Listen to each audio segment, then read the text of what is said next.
ونستعينه ونستغفره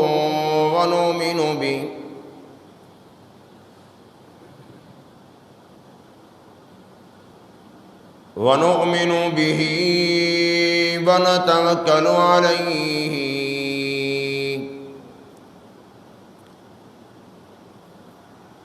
ونعوذ بالله من شرور أنفسنا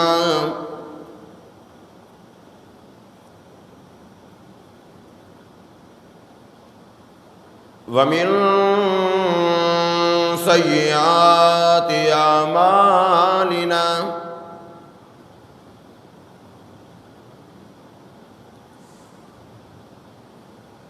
من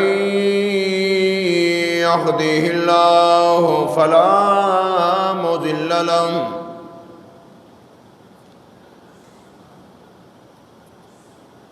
ومن يضلله فلا هادي له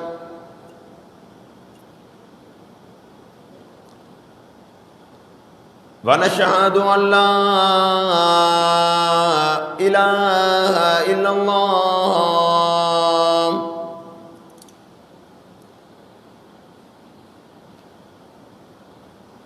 وحده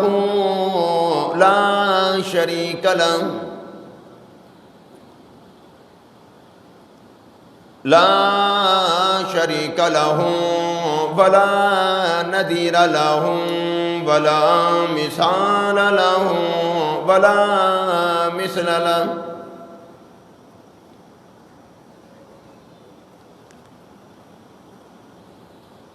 لا معين له ولا وزير له ولا مشير له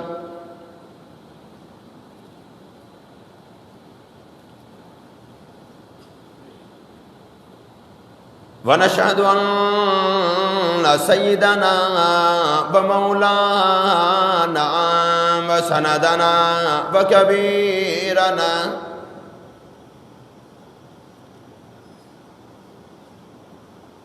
ونبينا وهادينا ومرشدنا محمدا عبده ورسوله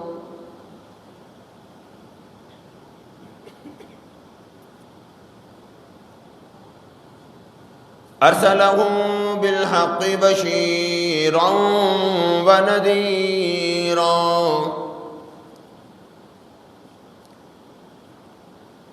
أما بعد فأعوذ بالله السميع العليم من الشيطان الرجيم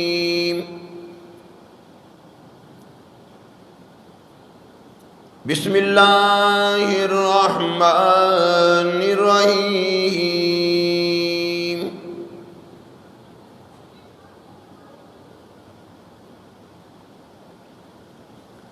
واسألهم عن القرية التي كانت حاضرة البحر إذ يعدون في السبت تأتيهم حيتانهم يوم سبتهم شرعا ويوم لا يسبتون لا تأتيهم كذلك نبلوهم بما كانوا يفسقون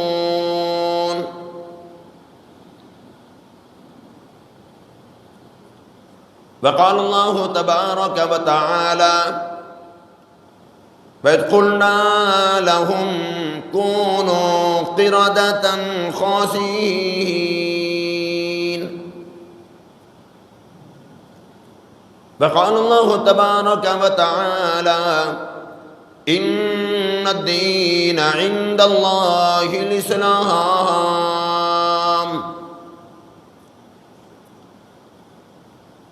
وقال الله تبارك وتعالى يريدون ليطفئوا نور الله بأفواههم والله متم نوره فلو كره الكافرون.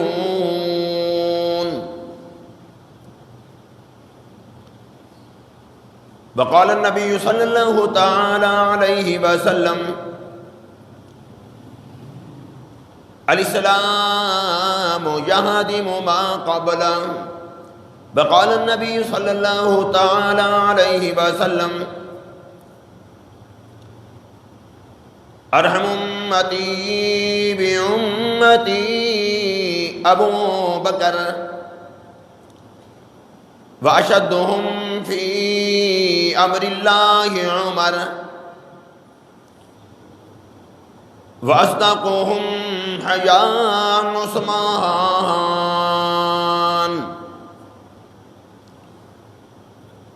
واخزاهم علی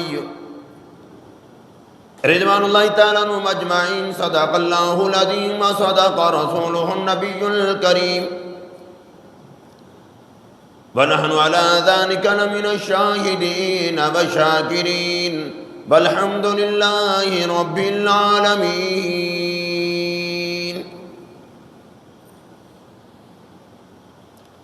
اللہم صلی علی محمد وعلی آل محمد کما صلیت علی ابراہیم وعلی آل ابراہیم انک حمید مجید.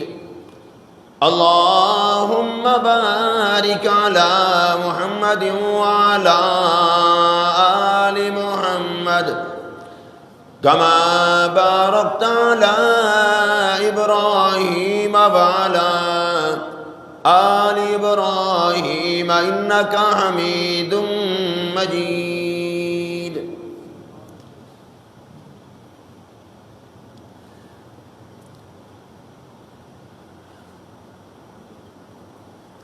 اسلام ہمارا سیدھا سادہ اور آسان مذہب ہے.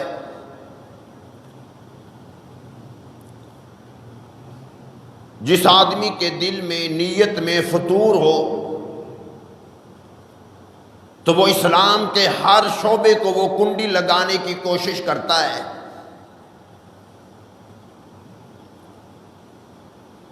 اسلام کے ہر شعبے میں رخن اندازی کی وہ کوشش کرتا ہے کہ کسی طرح اسلام بدنام ہو جائے اور میں بچ جاؤں.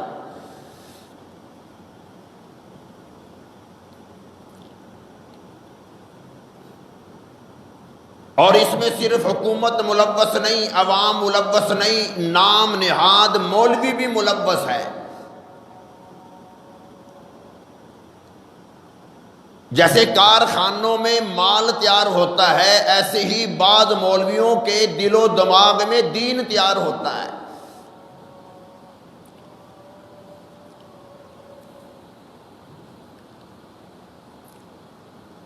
یہ بعض لوگوں کو بعض مولوی بھی یہ پٹیاں پڑھاتے ہیں جن کے دماغوں میں دین بنانے کے کارخانے موجود ہیں، فیکٹریاں لگا رکھی ہیں.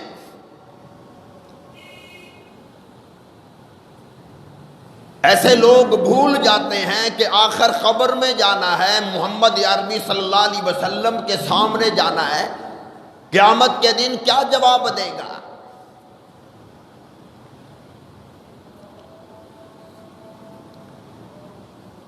سیدھا سادہ دین مذہب ہے.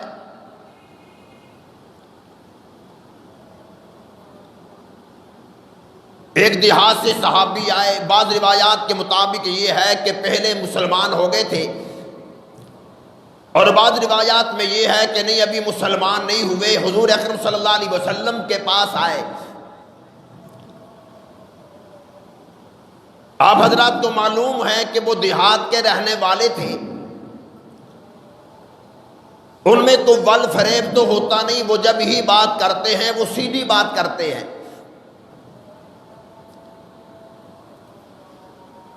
وہ ایک اللہ والا کسی گاؤں کے شخص کو سمجھا رہا تھا کہ دیکھ لیں بیٹا یہ گناہ جو تم کرتے ہو یہ دوزخ میں تمہیں جانا پڑے گا. وہ کہنے لگا حضرت جی ہم غریب لوگ ہیں، وہ دوزخ بھی تو بڑے لوگوں نے سنبھال لینی ہے.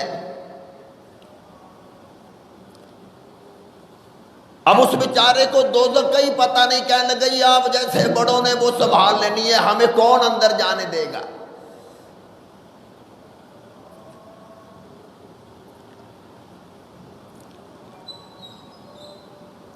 اس لیے میں کہتا ہوں مسئلہ پوچھنا ہو کہ کسی مستند عالم سے پوچھ،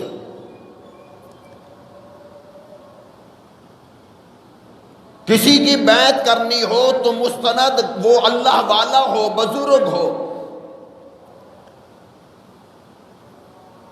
کہ جن کی چال سے، جن کے بولنے سے، اٹھنے بیٹھنے سے لگتا ہو یہ محمد کا غلام ہے صلی اللہ تعالی علیہ وسلم۔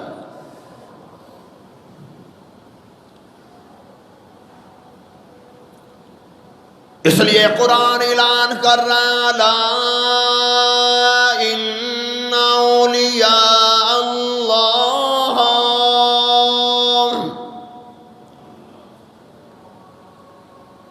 لا ولا هم يحزنون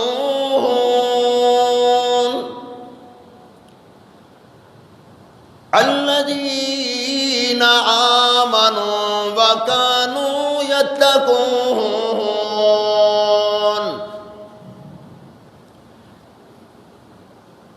اللہ والے کی پہچان بتلا دی، وہ متقی لوگ ہوتے ہیں، پرہیزگار لوگ ہوتے ہیں، ان کا اٹھنا بیٹھنا بھی سنت کے مطابق ہے، ان کا کھانا پینا بھی سنت کے مطابق ہے۔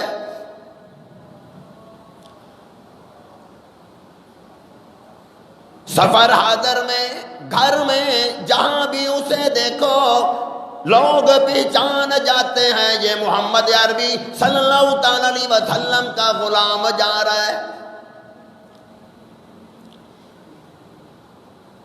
تو گاؤں کے رہنے والے سیدھا سادہ آدمی ہے، مدنی کریم صلی اللہ تعالی علیہ وسلم کے پاس آ گیا، صحابہ کرام موجود ہیں۔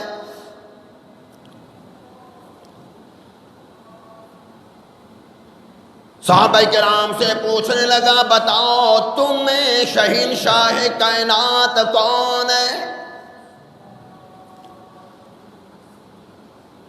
تم میں وہ کون ہے جو کہتا ہے میں محمد عربی صلی اللہ تعالی علیہ وسلم آخری نبی ہوں، آخری رسول ہوں؟ صحابہ کرام نے اشارہ کر دیا، وہ شخص بھاگ کر حضور اکرم صلی اللہ علیہ وسلم کے پاس آ گیا۔ گاؤں کا رہنے والا تھا، کہنے لگا مجھے ایسے یقین نہیں آئے گا، پہلے قسم اٹھا کر بتاؤ کہ آپ نبی ہو؟ آپ نے فرمایا ہاں میں نبی ہوں۔ پھر کہنے لگا قسم اٹھا کر بتاؤ قرآن آپ پر نازل ہوا ہے؟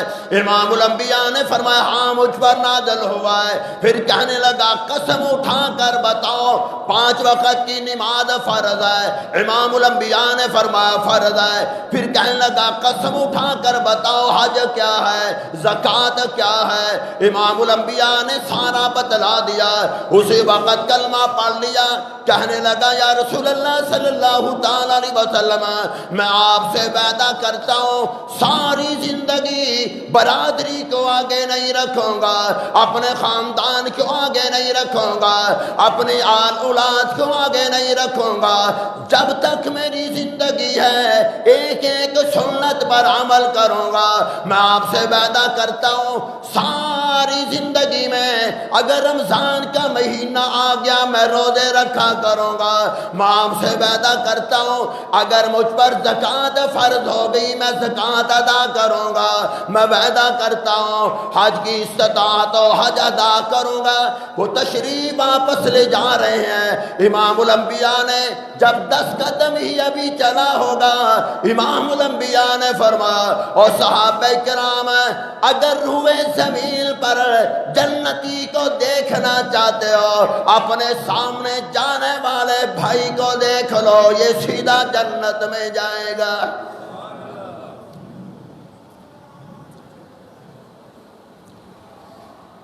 سیدھا سادہ ہمارا دین ہے۔ ابھی کلمہ پڑھا 10 منٹ نہیں لگے ہوں گے جنتی بن گیا۔ میں 60-70 سال ہو گئے اسلام کا نیا نام لے کر زندگی گزارنے والے اتنے عمر ہو گئی، پھر بھی آج ہم دین پہ نہیں چلتے۔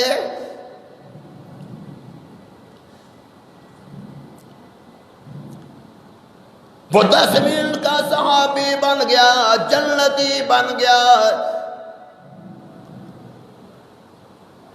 میری 50 سال عمر ہو گئی، 60-70 سال عمر ہو گئی، میں ابھی بھی جنتی نہ بن سکا۔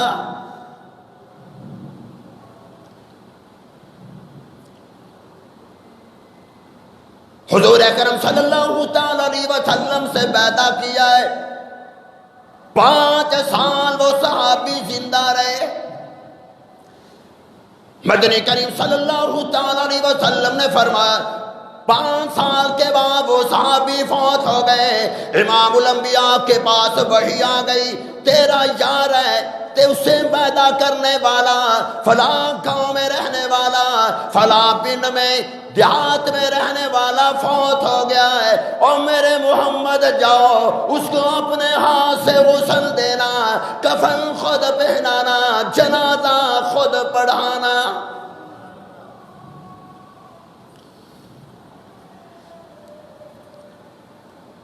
وہ انسان کتنا خوش قسمت انسان نکلا جس کو رحمت والے ہاتھوں نے غسل دیا ہو، جسے کفن حضور نے پہنایا ہو، جس کا نماز جنازہ حضور نے پڑھا ہو، جس کو اپنے ہاتھوں میں لے کر امام الانبیاء نے قبر میں رکھا ہو۔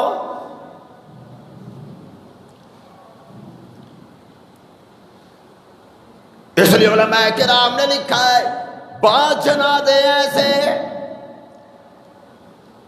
کہ ہم جنازہ اس لیے پڑھتے ہیں میت کی مغفرت ہو جائے۔ ہم جنازے میں دعا مانگتے ہیں، اللہم اغفر لحینا ومیتنا وشاہدنا وغائبنا وصغیرنا وکبیرنا وذکرنا وانثانا، اللہم من احییتہ منا فاحیہ علی الاسلام ومن توفیتہ منا فتوفہ علی الایمان۔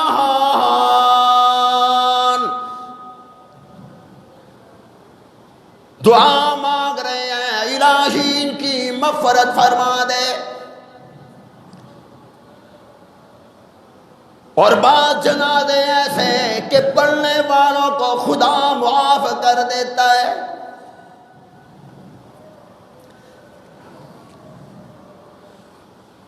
ہم انسانوں نے الجھا کے رکھ دیا۔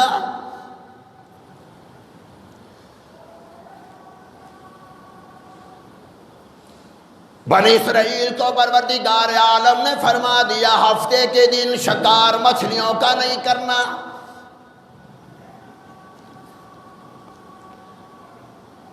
ہفتے والے دن مچھلیوں کا شکار منع ہے، شکار حرام ہے، اس دن مچھلی کھانا حرام ہے۔ ان کے بڑوں نے، ان کے مولویوں نے ان کو پٹی پڑھا دی، کیا تم دیکھ نہیں رہے باقی سارے ہفتے میں مچھلیاں اتنی نہیں آتی جتنی مچھلیاں ہفتے والے دن آتی ہیں؟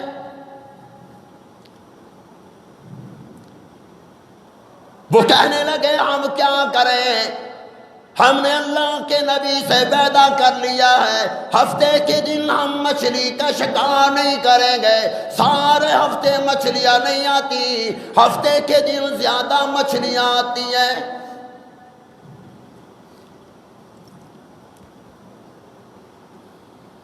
ان کے مولوی کہنے لگے مچھلی کا شکار ہفتے کے دن حرام،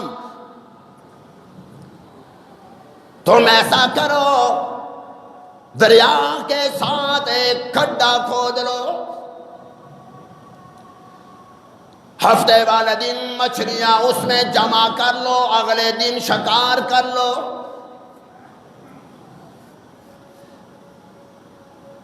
ان کے بڑوں نے یہ پٹی پڑھا دی،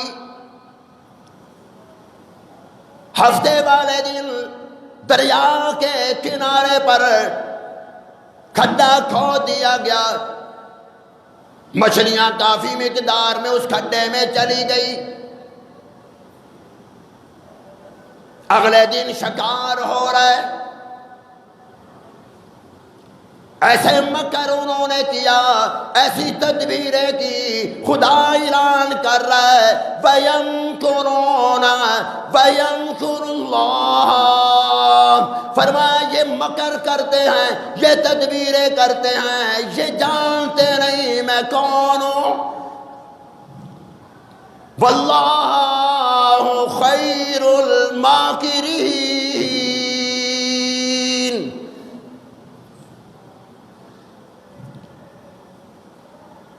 وہ کھڈے کھود کر تدبیریں بنانے والوں،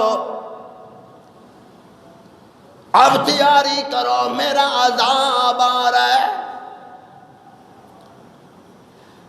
وَاسْأَلْهُمْ عَنِ الْقَرْيَةِ الَّتِي كَانَتْ حَاضِرَةَ الْبَحْرِ إِذْ يَعْدُونَ فِي السَّبْتِ إِذْ تَأْتِيهِمْ حِيتَانُهُمْ يَوْمَ سَبْتِهِمْ شُرَّعًا وَيَوْمَ لَا يَسْبِتُونَ لَا تَأْتِيهِمْ كَذَلِكَ نَبْلُوهُمْ بِمَا كَانُوا يَفْسُقُونَ۔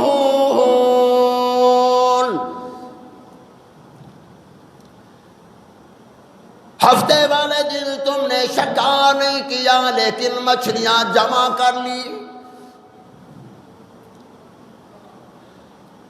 اب تیاری کرو میری طرف سے عذاب آ رہا ہے۔ رات کے وقت جب سوئے، انسان تھے، خوبصورت تھے، جوان تھے، مرد بھی بڑے خوبصورت، عورتیں بھی بڑی خوبصورت، رات کے وقت سو گئے، سوتے وقت سارے کے سارے انسان تھے، صبح اٹھے قرآن نے اعلان کر دیا قُلْنَا لَهُمْ كُونُوا قِرَدَةً خَاسِئِينَ۔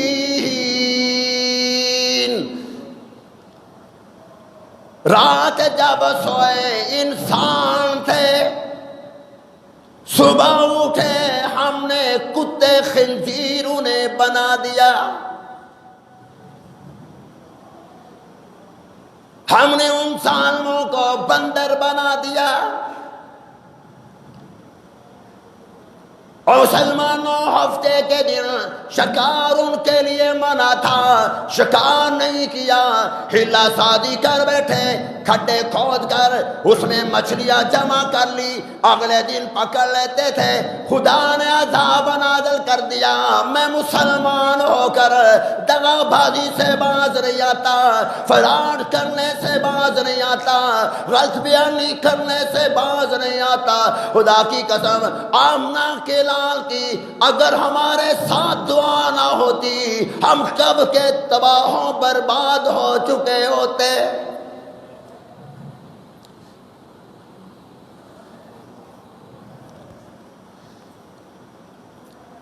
ارشاد فرما مدنی کریم صلی اللہ تعالی علیہ وسلم نے الہ العالمین میری امت کی شکل نہ بگاڑنا،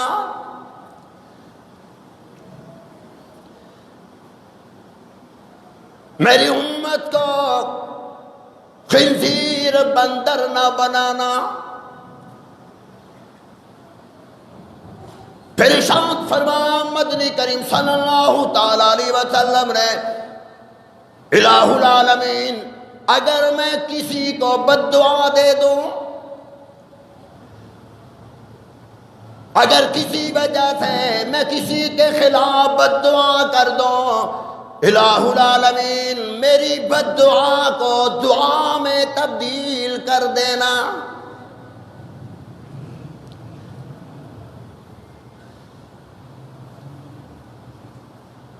صرف شکار انہوں نے نہیں کیا، ہیلا سادی کی، کھڈے کھود کر مچھلیاں جمع کر لی، اگلے دن پکڑ لی۔ میرا تیرا خیال تو یہ ہے نا کہ پھر ہوا کیا، حرج کیا ہوا؟ ان کے مولویوں نے یہی پٹیاں پڑھائی، بھئی پھر کیا وہ تم شکار تو نہیں کر رہے نا؟ جیسے ہم نہیں کہہ دیتے مولوی صاحب کیا ہوا؟ دین میں اتنی زبردستی اور سختی نہیں ہے۔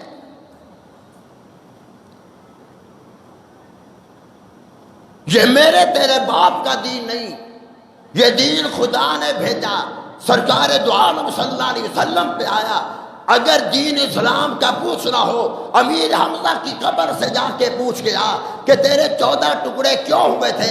حضرت سمیہ کی قبر سے پوچھ کے آ، حضرت خنسا سے پوچھ کے آ، بلال حبشی سے پوچھ کر آ۔ کوئی خاندانی لڑائی نہیں تھی، برادری کی لڑائی نہیں تھی، خدا کی قسم کاروباری تو معاملات نہیں تھے، صرف یہ اس بات کا یہ قصور تھا کہ یہ کیوں کہتے ہیں خدا ایک ہے۔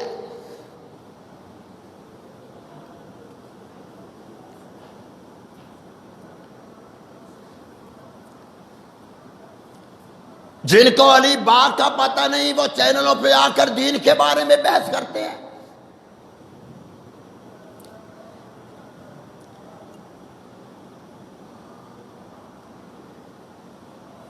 بغیر پڑھے جو مولوی بنے گا یاد رکھنا، بغیر سیکھے جو کاروبار کرے گا وہ اپنے کاروبار کو تباہ کرے گا، بغیر سیکھے کے بزنس کرے گا اپنی دکانداری کو برباد کرے گا، بغیر سیکھے کے مولوی بیٹھ جائے گا خطابت کرنے کے لیے، جمعہ پڑھانے کے لیے، اور پلے کچھ نہ ہو یاد رکھنا وہ تمہارے ایمان کا بیڑا غرق کر دے گا۔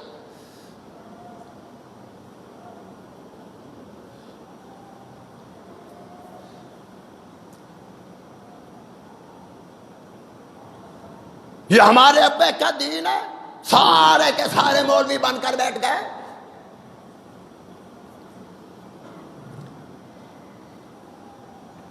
بغیر ڈاکٹری کے کورس کے کوئی کلینک کھول دے گا تو مارے گا۔ وہ مجھے بات یاد آ گئی، میں نے شاید پہلے بھی عرض کیا ہو۔ ایک ڈاکٹر کے پاس ایک شخص چلا گیا، کہنے لگا جی میں نے بھی ڈاکٹری سیکھنی ہے۔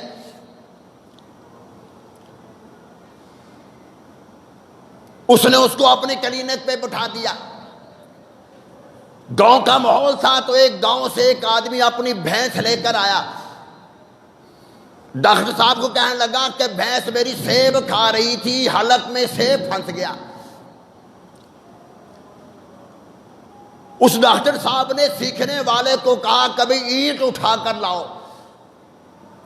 وہ سیکھنے والا اینٹ اٹھا کر لایا تو ڈاکٹر صاحب نے کہا کہ بھینس کی گردن پہ اینٹ زور سے مار۔ اس نے زور سے وہ گردن پہ اینٹ ماری تو سیب باہر آ گیا۔ اس ڈاکٹر صاحب نے کہا بھی 2-4 ہزار روپئے ان سے لے لو۔ وہ بھینس والا تو بھینس لے کر چلا گیا۔ جو سیکھنے والا تھا نا اس کے ذہن میں بات آ گئی، یار کوئی ڈاکٹری تو مشکل کام ہے ہی نہیں، اور بھائی اینٹیں مارنی ہے نا، اس ہم نے اینٹ ماری ہے 2-4 ہزار روپئے وصول کر لیے، اینٹیں مارنا کوئی مشکل کام ہے؟ اس نے ڈاکٹر صاحب کو کہہ دیا کہ ڈاکٹر صاحب میں نے کل نہیں آنا، میں نے اپنا الگ کلینک کھولنا ہے۔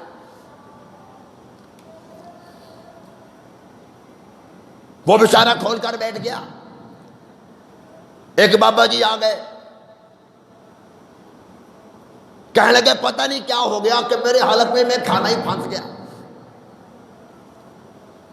مجھے صحیح سانس نہیں آ رہا۔ تو وہ ڈاکٹر صاحب جو سیکھنے والے تھے نا، جس نے اپنا الگ کلینک کھولا تھا، کہنے لگا بابا جی اینٹ اٹھا کر لاؤ۔ وہ بابا جی بیچارے خوش ہو کر بھاگ کر اینٹ اٹھا کر لائے کہ یہ کام آسان ہے، کوئی پیسے نہیں دینے پڑیں گے، خرچ نہیں کرنا پڑے گا۔ جو بابے کی ساتھ آئے تھے اس ڈاکٹر صاحب نے اس اینٹ پکڑا دی کہ بابے کے گردن پہ مار۔ اس نے زور سے بابے کی گردن پہ اینٹ ماری، ماشاءاللہ بابا تو شہید ہی ہو گیا۔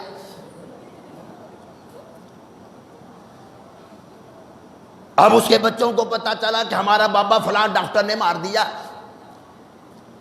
بھئی چلو اب بابا واپس تو نہیں آ سکتا، اس کو کوئی سزا تو ملنی چاہیے. بچوں نے کہا کہ ہم غریب لوگ ہیں، چلو ڈاکٹر کو یہ سزا دیتے ہیں کہ قبر کا خرچہ، غسل کا خرچہ، کفن کا خرچہ، وہ سارا کا سارا تیرے ذمے، اور اگر یہ خرچہ نہ دے تو پھر تھانے میں پرچہ کرائیں گے. اور ڈاکٹر صاحب نے کہا کہ یار چلو کوئی بات نہیں، 10-15 ہزار 20 ہزار لگ بھی جائے، تھانے سے تو بچ جائیں گے. لیکن جو گاؤں کا نمبردار تھا نا، وہ نہ مانا، کہا لگا نہیں یہ تو معمولی سزا ہے.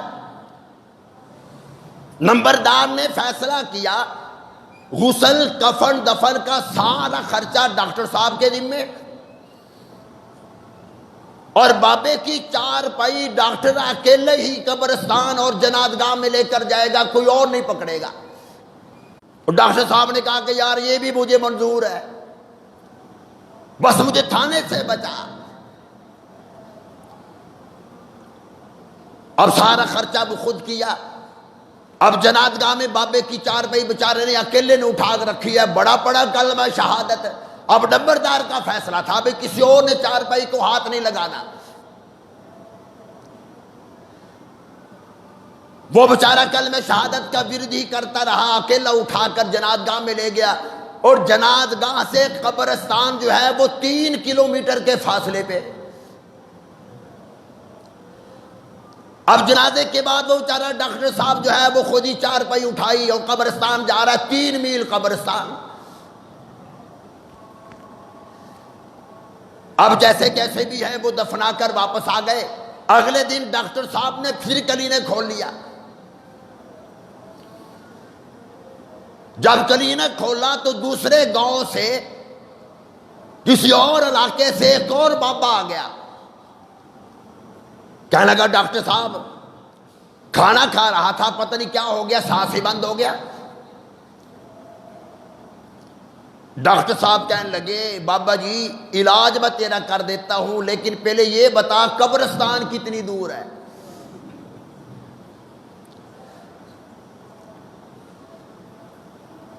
ایسے ڈاکٹر نے اگر تمہارے مریض مارے، بگاڑ پیدا کیا زندگی میں، ایسے مولوی ہوں گے تو بگاڑ پیدا کریں گے تمہارے ایمان میں اور دین میں.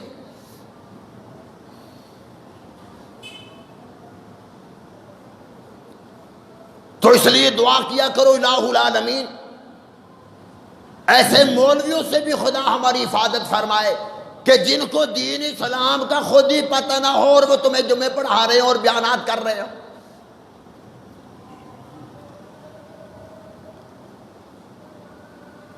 میں تمہیں بتا دوں اسلام پر چلنے والے وہ عالم کون تھے جنہوں نے ساری زندگی میں دین اسلام پر کبھی دھبا نہیں آنے دیا. پھر پروردگار عالم نے ان کی زندگیوں میں کتنی برکتیں عطا فرما دی.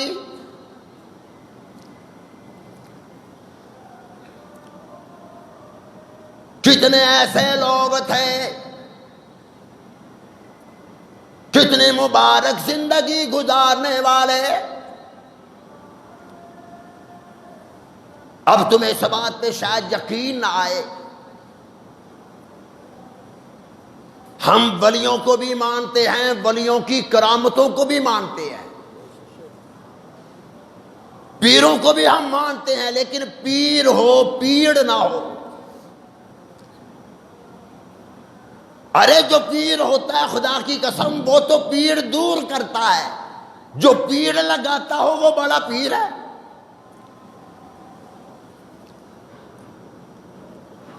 ایک آدمی کی شادی ہوئی، وہ اپنے کمرے میں گیا، بیوی حافظ قرآن تھی. کہنے لگا بھی میں تو حافظ قرآن ہوں، تجھے قریب نہیں آنے دوں گی جب تک قرآن مکمل حفظ نہ کر لے. ان کو لگا اچھا پھنس گیا. اب حفظ کرنے کے لیے کم از کم 2.5-3 سال تو چاہیے. میں نے پتہ نہیں کون سے منصوبے بنا رکھے تھے، وہ سارے کے سارے خاک میں مل گئے. اور بیگم نے شرط لگا دی پہلے قرآن حفظ کر. باہر آیا، کسی نے اسے بتا دیا کہ فلاں جگہ پر فلاں جامع مسجد کے جو خطیب ہیں اللہ والا ہے، اپنی مشکل جا کر ان کے سامنے رکھ.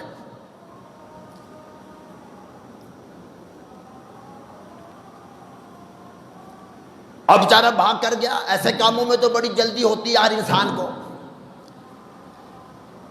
کسی لڑکے کا شادی کا پروگرام ہو، شادی نہ ہو رہی ہو، آپ اس کو کہہ دو کہ ایک رات میں تو نے مکمل قرآن پڑھنا ہے، انشاءاللہ فجر نہیں ہوگی مکمل قرآن ختم ہو جائے گا. اب جب مسجد میں پہنچا، مغرب کی نماز کا وقت قریب تھا، کوئی 50-100 اور افراد بیٹھے ہوئے تھے. ان سے وہ پوچھ رہے تم کس لیے آئے ہو؟ کہنے لگے سر ہماری شادی ہوئی، بیگموں نے بھیج رکھا ہے کہ بھئی پہلے قرآن حفظ کرو.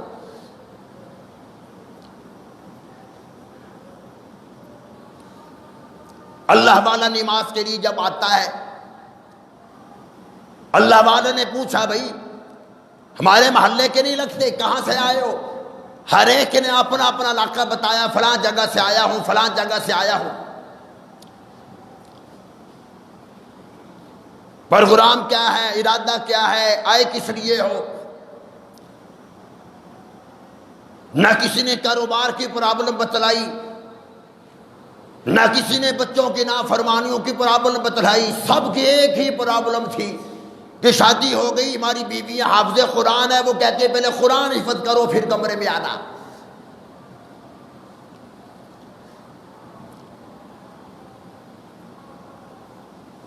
اللہ والا کہنے لگا میں تمہیں جب نماز پڑھاؤں قرآن حفظ کرنے والوں میرے دائیں طرف کھڑے ہو جانا.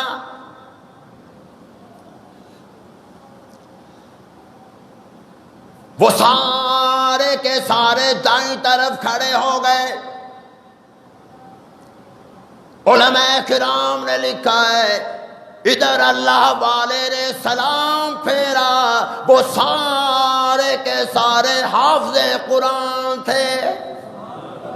نعرہ تکبیر، نعرہ رسالت. سارے کے سارے دیکھو نا حافظ قرآن ہے. اب کئی لوگ سوچیں گے، باتیں پوچھیں گے بھی، ایک دوسرے کو بتائیں گے بھی کل صاحب نے بڑی عجیب بات بتلا دی.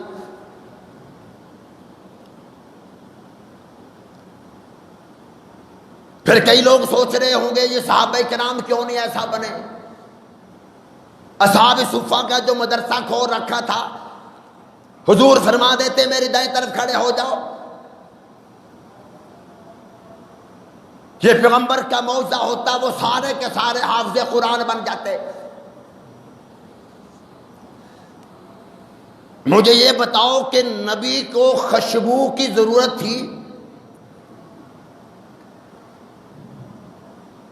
نبی سراپا خوشبو ہی خوشبو تھے. اس لیے میں کہا کرتا ہوں نبی بدر میں وہاں خوشبو، نبی احد میں وہاں خوشبو، نبی خندق میں وہاں خوشبو، نبی صدیق کے گھر میں وہاں خوشبو، نبی عمر کے گھر میں وہاں خوشبو، نبی عثمان کے گھر میں وہاں خوشبو، نبی علی کے گھر میں وہاں خوشبو، نبی حسن حسین کے پاس ہے، حضرت عائشہ کے پاس ہے، ام حبیبہ کے پاس ہے، حضرت حفصہ کے پاس ہے. جدھر گئے سراپا خوشبو ہی خوشبو. نبی کا مکہ خوشبو، نبی کا مدینہ خوشبو، نبی کا پسینہ خوشبو.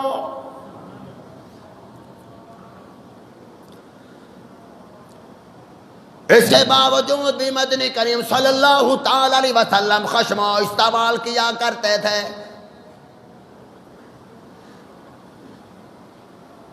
امت کو بتانے کے لیے یہ میرے محمد صلی اللہ تعالی علیہ وسلم کی سنت مبارکہ ہے۔ تو دین اسلام کو سمجھ، کہیں ایسا نہ ہو میرے تیری وجہ سے کہیں دین اسلام پر دھبا نہ آ جائے۔ یہ سارے ظالم کوشش یہی کر رہے ہیں دین اسلام کو مٹا دیا جائے، دین اسلام کے چراغ کو بجھا دیا جائے، ایمان کے چراغ کی روشنی ختم کر دی جائے۔ قرآن کہہ رہا ہے یریدون لیطفئوا نور اللہ بافواہہم، یہ سارے کافر چاہتے ہیں دین اسلام کے نور کو منہ سے بجھا دیا جائے، لیکن یاد رکھنا قرآن کہہ رہا ہے او یہودیوں، او عیسائیوں، او سکھوں، او ہندیوں، اور جتنے بھی باطل فرقے ہیں سن لو، قرآن اعلان کر رہا ہے واللہ متم نورہ ولو کرہ الکافرون۔ اللہ اکبر، اللہ اکبر، خدا کی قسم یہ چراغ انشاءاللہ جلتا رہے گا، چلتا رہے گا۔ سارے عالم میں اگر روشنی موجود ہے ہمارے محمد کی دین اسلام کی ہے۔ قرآن کو مٹانے والے خود مٹ گئے، قرآن موجود ہے، دین کو مٹانے والے خود مٹ گئے۔ حضرت مولانا انور شاہ کشمیری، یار بھول جاتے ہو ولیوں کا نام ہے تو کیا کہنا چاہیے؟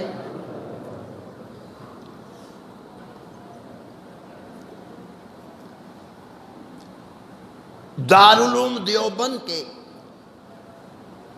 کچھ اساتذہ کرام نے حضرت صاحب کی ڈیوٹی لگائی کہ مصر کی لائبریری میں ایک کتاب ایسی موجود ہے جو دنیا کے کسی اور لائبریری میں نہیں، ہمیں وہ کتاب چاہیے، آپ وہاں پر تشریف لے جائیں، سارا خرچہ مدرسے کے ذمے، بس وہ کتاب لے آؤ۔ حضرت مولانا انور شاہ کشمیری رحمت اللہ وہاں پر تشریف لے گئے، لائبریری والے کہنے لگے حضرت جی کتاب پڑھنے کی اجازت ہے لیکن اسی جگہ پر بیٹھ کر، ساتھ کتاب ہم نہیں دیتے، آپ کتاب کا مطالعہ کر لیں، کتاب پڑھ لیں، لیکن کتاب آپ کو ساتھ لے جانے کی اجازت نہیں دے سکتے۔ ہر صاحب فرمان لگے کہ چلو کتاب دے دو میں پڑھ لیتا ہوں۔ کتاب کا مطالعہ شروع کیا، تقریباً فجر کی نماز کے بعد اشراق پڑھ کر حضرت صاحب نے وہ کتاب لائبریری میں بیٹھ کر مطالعہ اس کا شروع کیا۔ ایک مہینہ نہیں پڑھی، 6 مہینہ کتاب نہیں پڑھی، ایک دن میں عشاء سے پہلے مکمل کتاب پڑھ لی، اجازت لی، اگلے دن واپس آ گئے۔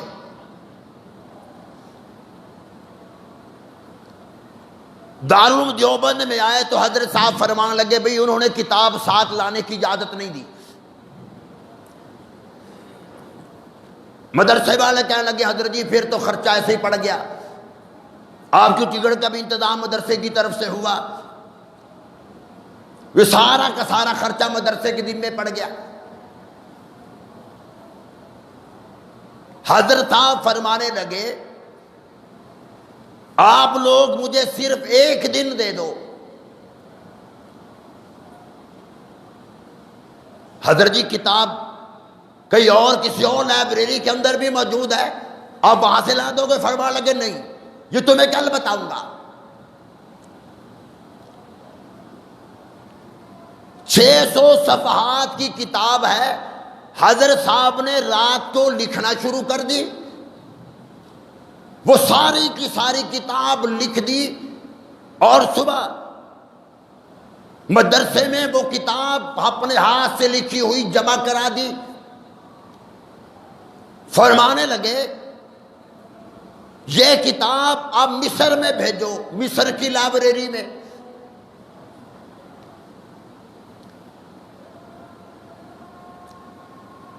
ایک اور بزرگ تیار ہوئے، مصر کی لائبریری میں وہ کتاب لے کر گئے. بات توجہ سے سننا، لائبریری والوں نے اپنی وہ کتاب بک نکالی اور حضرت صاحب نے جو کتاب لکھی تھی دونوں کتابوں کو سامنے رکھا، دونوں کا مطالعہ شروع کیا. حضرت صاحب نے جو کتاب لکھی تھی اور لائبریری کی جو کتاب تھی ان میں ایک حرف کا بھی فرق نہیں.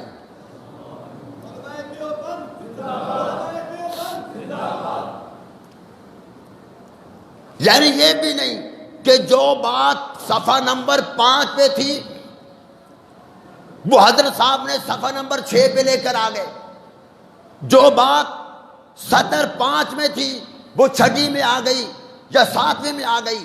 جو حرف، جو بات جس لائن میں، جس سطر میں لائبریری کے اندر حضرت صاحب نے ایک مرتبہ وہ کتاب پڑھی تھی، وہ ساری کی ساری بعینی وہی کتاب دوبارہ لکھ ماری. شان اولیاء اللہ، شان اولیاء اللہ. حضرت مولانا انور شاہ کشمیری رحمت اللہ سے کسی نے سوال کر لیا،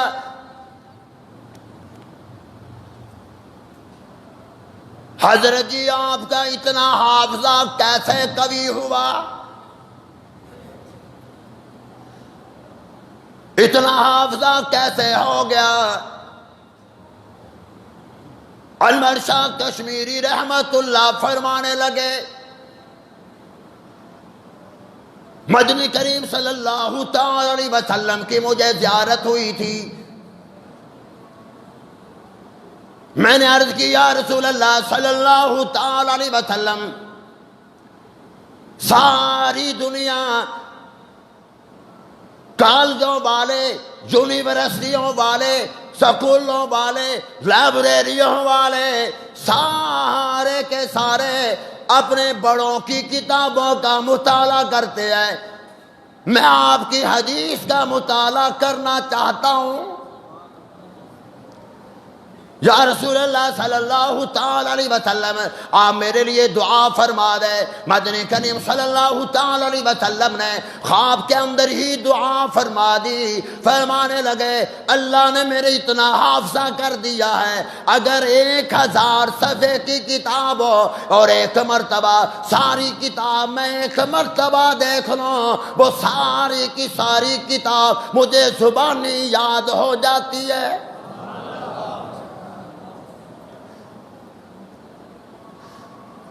حضرت مولانا انور شاہ کشمیری رحمت اللہ فرمایا کرتے تھے الحمدللہ مجھے 3 لاکھ احادیث زبانی یاد ہے.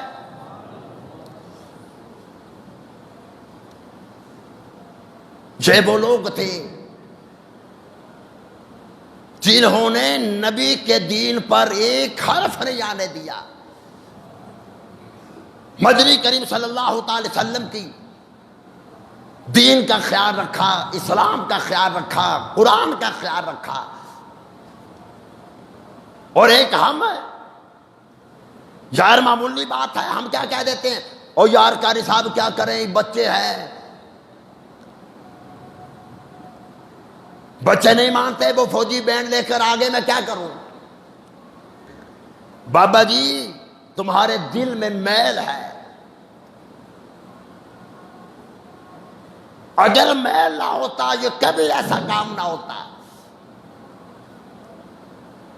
ام حبیبہ رضی اللہ تعالیٰ عنہ ابو سفیان کی بیٹی ہے، مدنی کریم صلی اللہ تعالی علیہ وسلم کی زوجہ محترمہ ہے، نبی کی گھر والی میری تیری ماں ہے. ابو سفیان اپنی بیٹی کو ملنے کے لیے آتا ہے اور ابھی تک ابو سفیان نے کلمہ نہیں پڑھا، مسلمان نہیں ہوئے. ابو سفیان ام حبیبہ رضی اللہ تعالیٰ عنہ کے گھر آ گئے. بیٹی نے دیکھا ابو سفیان ہے، میرا باپ ہے. ام حبیبہ نے بستر لپیٹ دیا. باپ پوچھ رہا ہے بیٹی وہ کیا اندھی ہو گئی ہو، نظر نہیں آیا میں تمہارا باپ ہوں؟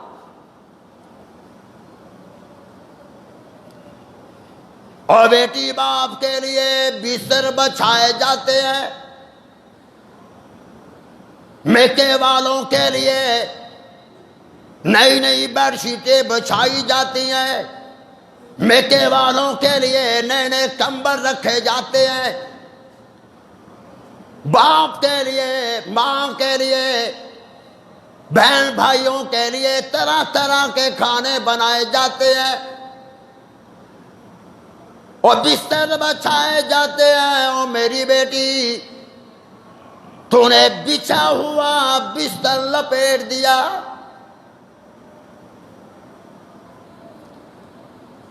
خالی چارپائی پر اپنے باپ کو بٹھا دیا. او بیٹی بتا میرا کیا قصور ہے، کیا میں تیرا باپ سے سننا کہ ہم مجبور ہیں بچوں کے آگے،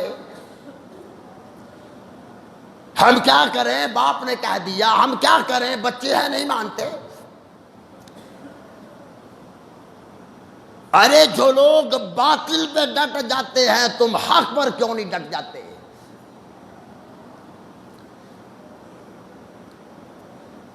آنے والا سگا باپ ہے.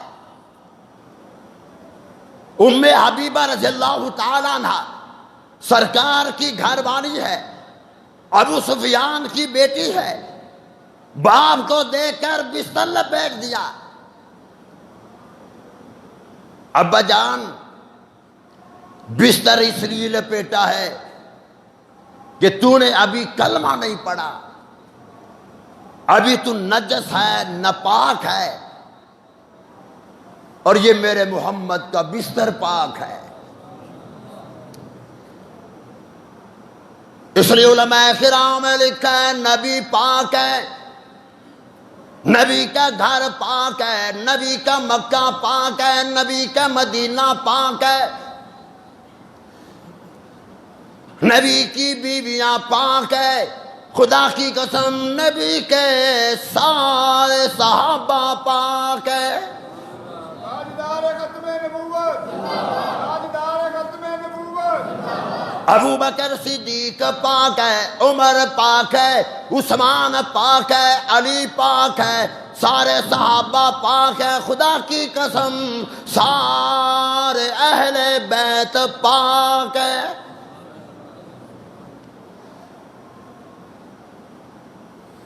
جو پاک نہ مانے وہ خود گندے اور ناپاک ہے. ان کا ظاہر بھی ناپاک، اندر بھی ناپاک. نبی کے صحابہ ظاہر بھی پاک ہیں، اندر بھی ان کا پاک ہے.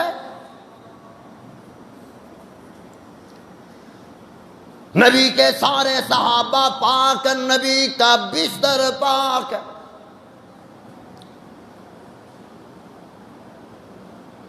اس لیے میں کہا کرتا ہوں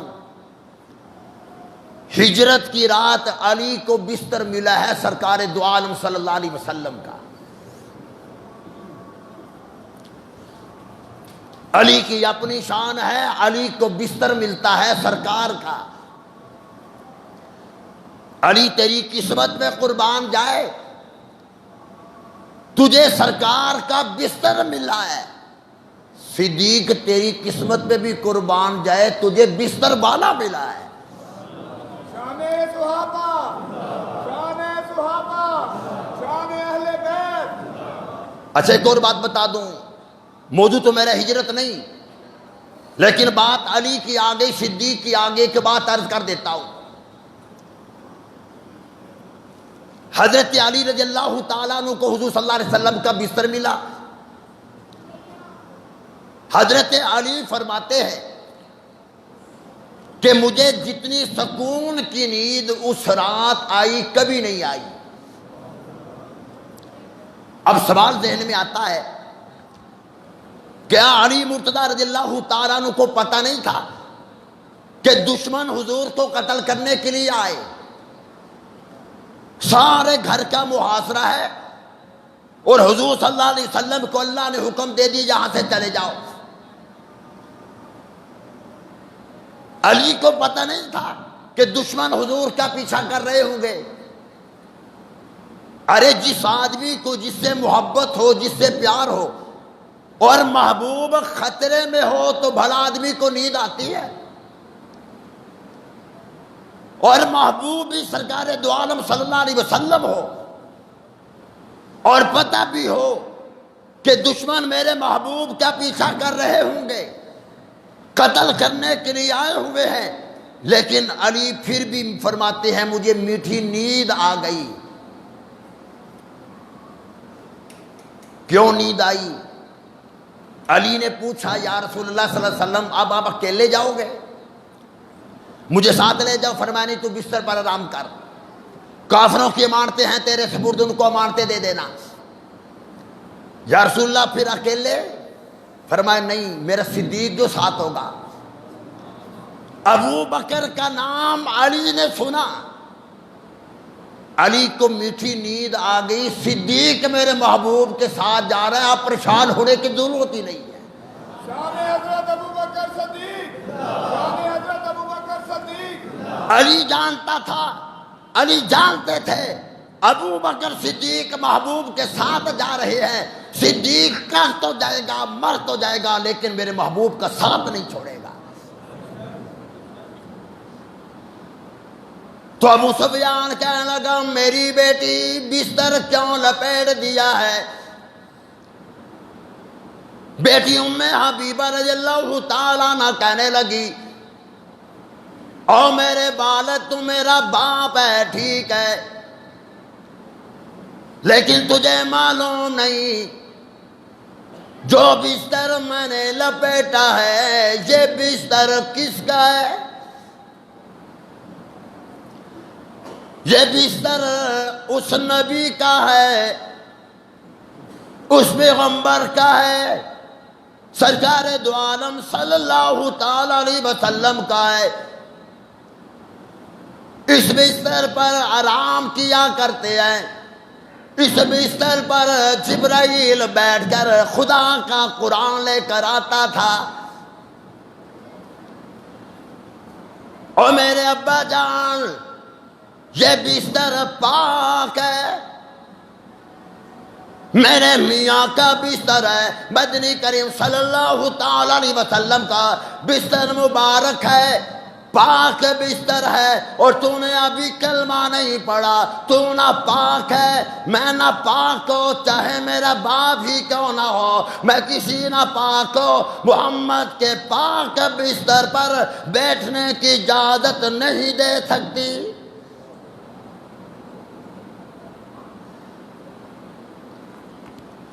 اگر عمر اور صدیق ناپاک تھے، نعوذ باللہ من ذالک،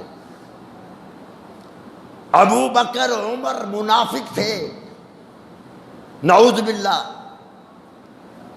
آج تک خدا نے اپنے محبوب کے ساتھ ان کو کیوں سلا رکھا ہے؟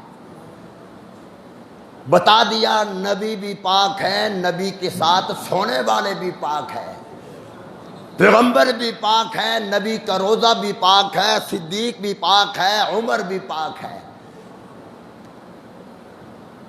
جہاں عیسیٰ علیہ السلام دفن ہوں گے وہاں پر صدیق موجود ہے، عیسیٰ علیہ السلام کا استقبال کرنے والے ابو بکر عمر موجود ہے، اور انشاءاللہ انشاءاللہ انشاءاللہ ایسے ساتھ ہے، جب سے ساتھ نبھایا ہے آج تک نبی کا ساتھ انہوں نے چھوڑا ہی نہیں۔ گاندھی نے ایک دفعہ انڈیا میں اپنے بیان میں کہا تھا کہ لوگوں اگر اپنے ملک کی ترقی چاہتے ہو ابو بکر صدیق پھر عمر فاروق والا نظام لے کر آ جانا، پھر تم ترقی کر سکتے ہو۔ یہ کافر کی بات عرض کر رہا ہوں۔ یہ وہ لوگ تھے جنہوں نے دین اسلام پر کوئی حرف نہیں آنے دیا، دین کو زندہ رکھا، اسلام کو زندہ رکھا۔ آخر میں بس 1-2 منٹ آپ حضرات کے سامنے بات رکھنا چاہتا ہوں۔ کل میں نے عرض کر دیا تھا،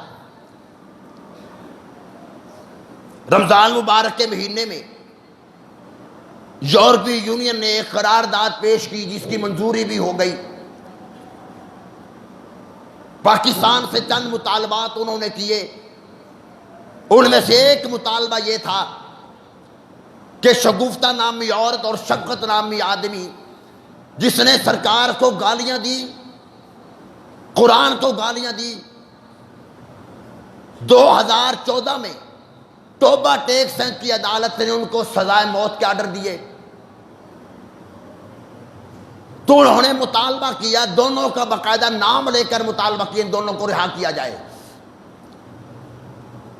میں نے اس کے بعد رمضان مبارک میں فجر کی نماز کے بعد درس قرآن میں نے یہ بات عرض کر دی تھی کہ شفقت نامی آدمی اور شگفتہ جن کو سزائے موت کے آرڈر سیشن کورٹ سے ہو چکے ہیں، ثابت ہو چکا ہے کہ انہوں نے گستاخیاں کی ہے، میں نے کہا کہ دیکھ لینا، یورپی یونین نے ہمارے وزیر اعظم کا نام لے کر باقاعدہ کہا ہے کہ ہم ان سے گزارش کرتے ہیں کہ ان کو فوراً چھوڑ دیا جائے۔ تو میں رمضان کے مہینے میں کہہ دیا تھا کہ اگر یہ کیس ہائی کورٹ میں آ گیا تو سمجھ لینا کہ دونوں بری ہو جائیں گے، اور کل گورنمنٹ نے دونوں کو بری کر دیا۔